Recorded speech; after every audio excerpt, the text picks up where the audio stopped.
विश्वकर्मा को इस सृष्टि का प्रमुख वास्तुकार माना जाता है। उनका योगदान देवताओं के लिए शहर और महल बनाने में है, जिस कारण उन्हें देवशिल्पी के नाम से भी जाना जाता है। ऐसा मानते हैं कि सिर्फ शहर और महल ही नहीं, बल्कि वह स्वर्ग के भी निर्माता है। उन्होंने जिन शहरों और महलों के निर्माण में योगदान दिया है, उनमें शामिल है सोने की लंका। ये बात तो हम सभी जानते हैं कि रावण की लंका सोने की थी, परंतु क्या आप जानते हैं कि इसका निर्माण स्वयं भगवान विश्वकर्मा ने किया था। भगवान शिव ने उनके और माँ पार्वती के विवाह के बाद विश्वकर्मा से एक सुंदर महल बनवाने के लिए कहा। भगवान शिव के कहने पर विश्वकर्मा ने उनके लिए एक भव्य सोने का महल बनाया। महल के उद्घाटन समारोह में उन्होंने पुलस्त्य ऋषि को गृह प्रवेश की पूजा करने के लिए आमंत्रित किया था। समारोह खत्म होने पर जब भगवान शिव ने ऋषि से दक्षिणा के रूप में क्या चाहिए पूछा, तब ऋषि ने उनसे सोने का वह महल दक्षिणा के रूप में मांगा। भगवान शिव ने बिना किसी संकोच के उन्हें वह सोने का महल भेंट में दे दिया। ऋषि ने इस महल को अपने पोते कुबेर को भेंट में दिया, परंतु दुर्भाग्यवश रावण, जो कुबेर के सौतेले भाई थे, उन्होंने कुबेर से वह महल छीन लिया। ये वही महल है जिसे आज हम सोने की लंका के नाम से जानते हैं। हस्तिनापुर।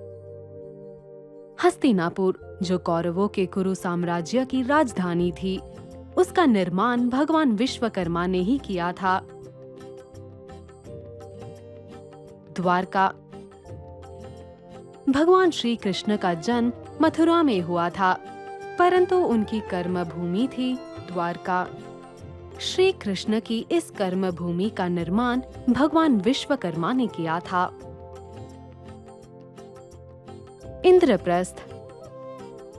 श्री कृष्ण के कहने पर विश्वकर्मा ने यमुना नदी के पश्चिमी किनारे पर इंद्रप्रस्थ का निर्माण किया था।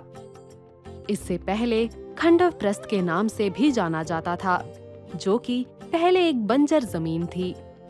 इस बंजर जमीन की उन्नति पांडवों ने की, जिसे धृतराष्ट्र ने उन्हें भेंट में दिया था। अलकापुरी। जब कुबेर धन के देवता बने, वे विश्वकर्मा के पास एक निवास स्थान ढूंढने के लिए गए।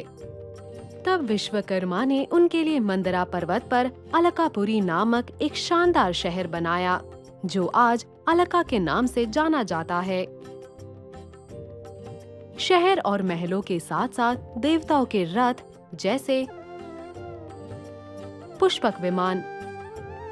बुरे समय में जब भगवान कुबेर असहाय थे, तब विश्वकर्मा ने कुबेर के लिए एक पुष्पक विमान बनाया, जो उनके आदेशों के अनुसार जहां चाहे वहां उड़कर जाने में सहायता करता था।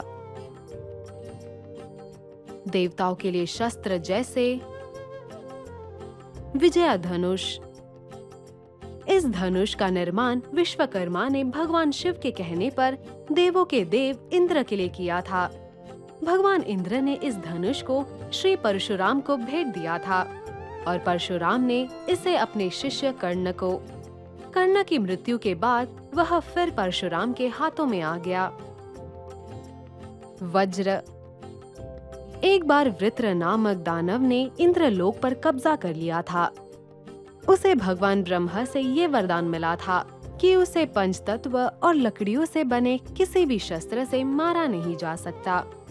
इस वजह से देवों को उसे हराना असंभव हो गया था। इंद्रदेव ने असहाय होकर विष्णु देव से मदद मांगी। भगवान विष्णु ने उन्हें ऋषि दधीचि से मदद मांगने के लिए कहा और ये सलाह दी कि पृथ्वी का वध सिर्फ और सिर्फ ऋषि की रीढ़ की हड्डी से बने शस्त्र से ही हो सकता है। और तब जाकर निर्मित हुई वज्र की। वज्र वही शस्त्र है जिससे इंद्र ने वृत्रा का वध किया था। विश्वकर्मा पूजा भाद्रपद महीने के आखिरी दिन की जाती है, जिसे भाद्र संक्रांति अथवा कन्या संक्रांति भी कहा जाता है।